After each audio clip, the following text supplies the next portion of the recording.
Ja moin, hier ist wieder der Sebastian. Und heute soll es um die dynamischen Strompreise gehen. Dass sich dynamische Strompreise bei Häusern lohnen, vor allem wenn man ein E-Auto aufladen kann und oder eine Wärmepumpe besitzt, das steht, glaube ich, außer Frage. Was auch außer Frage steht, meiner Meinung nach, ist, dass die dynamischen Strompreise ein wichtiger Beitrag sind zur Energiewende. Die Frage, die ich mir in diesem Video stelle, ist allerdings, ob es sich auch bei Wohnungen lohnt, sich einen Akku anzuschaffen, den Akku bei teuren Strompreisen aufzuladen, den Akku bei niedrigen Strompreisen aufzuladen und dann bei teuren Strompreisen den Strom aus dem Akku bezieht. Wenn man in einer Wohnung wohnt, hat man nämlich meistens nicht die Möglichkeit, ein E-Auto aufzuladen oder eine Wärmepumpe zu betreiben.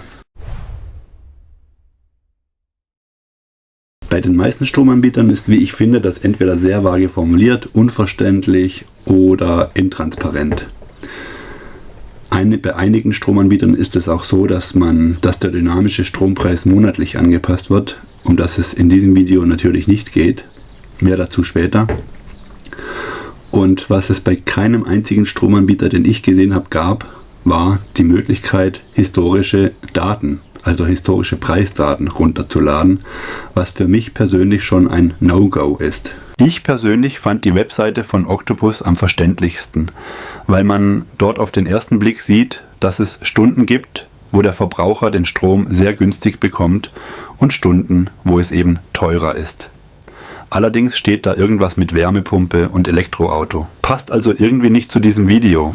Ich habe mir die Webseite des Grundversorgers hier in Hamburg etwas genauer angeschaut und finde, dass die schon mal was hergibt.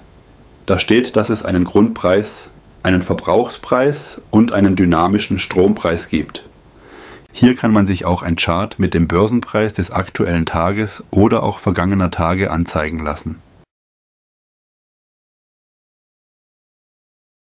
Ich habe mir das so vorgestellt, dass man in jeder Stunde für jede verbrauchte Kilowattstunde den Verbrauchspreis bezahlt.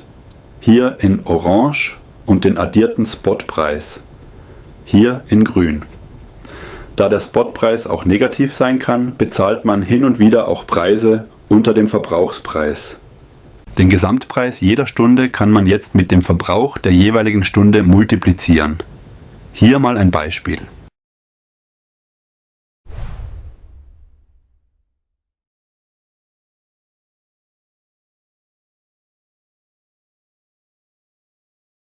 Im Grunde gibt es zwei Möglichkeiten, wie man so etwas aufbauen kann. Entweder man macht das mit einem Einspeisewechselrichter oder man verwendet einen Inselwechselrichter. Bei der Version mit dem Einspeisewechselrichter wäre das so, dass die Geräte den Strom direkt aus der Steckdose beziehen. Wenn der Strompreis niedrig ist, wird ein Akku über ein Ladegerät, das auch an der Steckdose hängt, aufgeladen und wenn der Strompreis hoch ist, speist der Wechselrichter ein.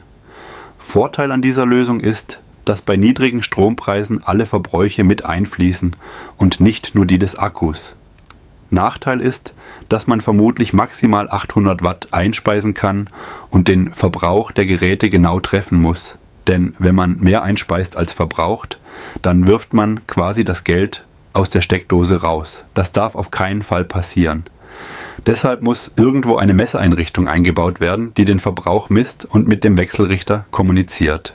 Bei der Insellösung sehe das so aus, dass beliebige Geräte über einen Wechselrichter direkt aus der Batterie ihren Strom beziehen. Ist die Batterie leer, übernimmt wieder das Stromnetz.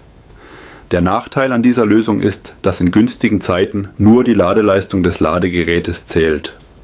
Es ist sogar so, dass der Akku weniger aufgeladen wird, wenn beim Laden zum Beispiel 60 Watt verbraucht werden. Dann fließen nämlich nur 40 Watt in den Akku.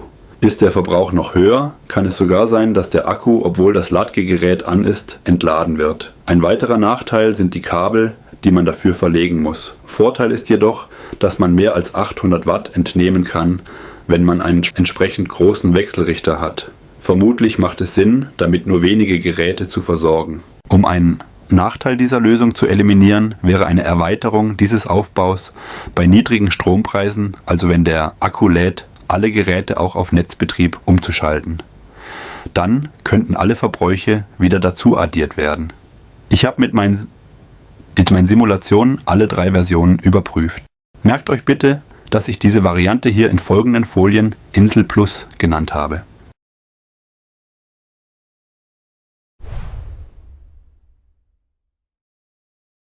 Was ich für meine Simulation brauchte, waren also Spotpreisdaten, historisch, dann Verbrauchsdaten und natürlich den Simulator selbst. Meinen Simulator für Balkonkraftwerke konnte ich leider nicht verwenden, weil das ein anderer Anwendungsfall war.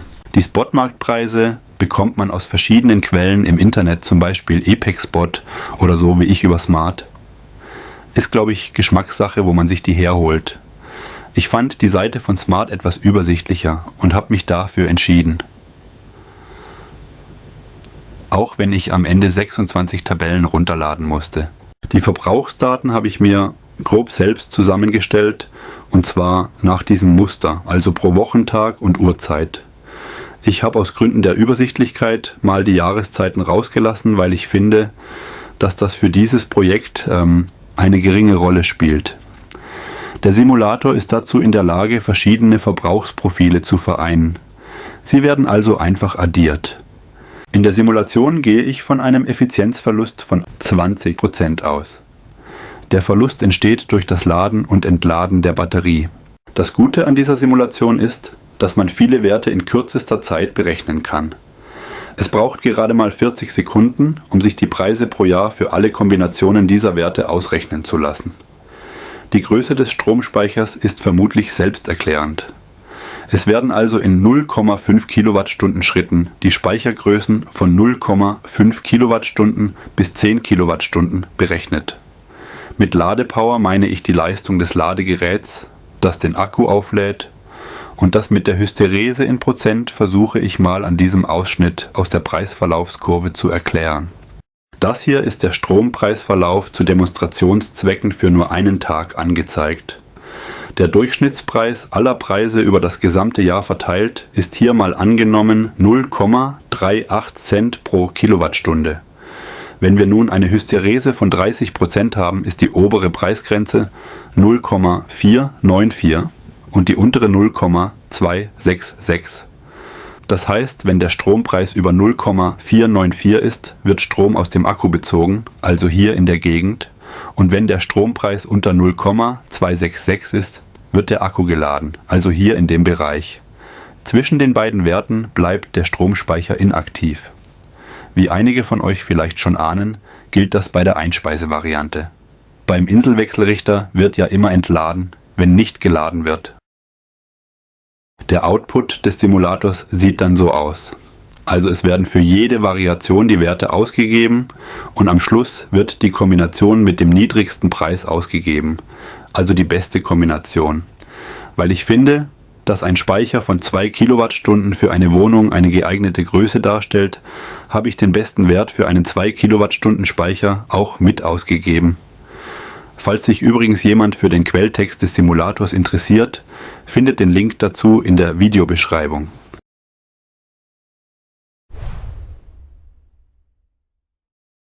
Jetzt das Wichtigste des ganzen Videos, die Ergebnisse.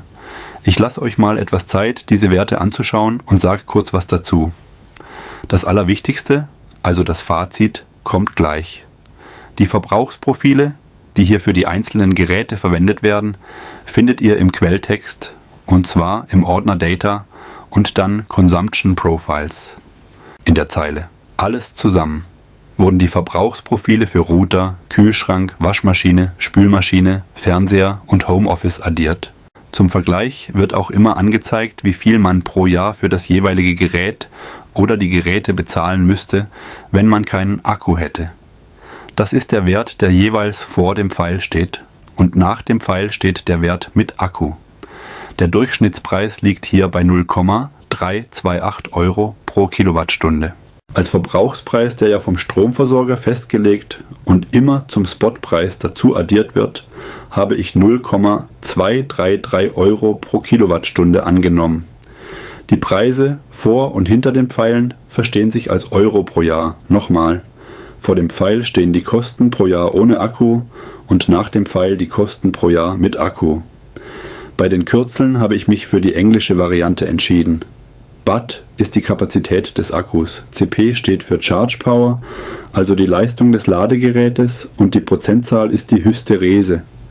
Ich blende hier mal kurz die Werte für den 2 Kilowattstunden Akku ein. Wie man auf den ersten Blick sieht, sind die Ersparnisse damit deutlich niedriger. Falls ihr euch das genauer anschauen wollt, drückt gerne auf Pause. In dieser Tabelle stehen die maximalen Ersparnisse für die jeweiligen Verbrauchsprofile. Links mit einem maximalen Speicher von 10 Kilowattstunden und rechts mit maximal 2 Kilowattstunden. Und ja, all die Mühen haben für mich jetzt ergeben, dass es sich für Wohnungen nicht lohnt. Ich denke, man kann noch viel mehr rausholen, wenn man die Speicherkapazität und die Ladeleistung nochmal deutlich erhöht. Das wird aber erstens sehr teuer und zweitens wird der Platz in der Wohnung dann eng.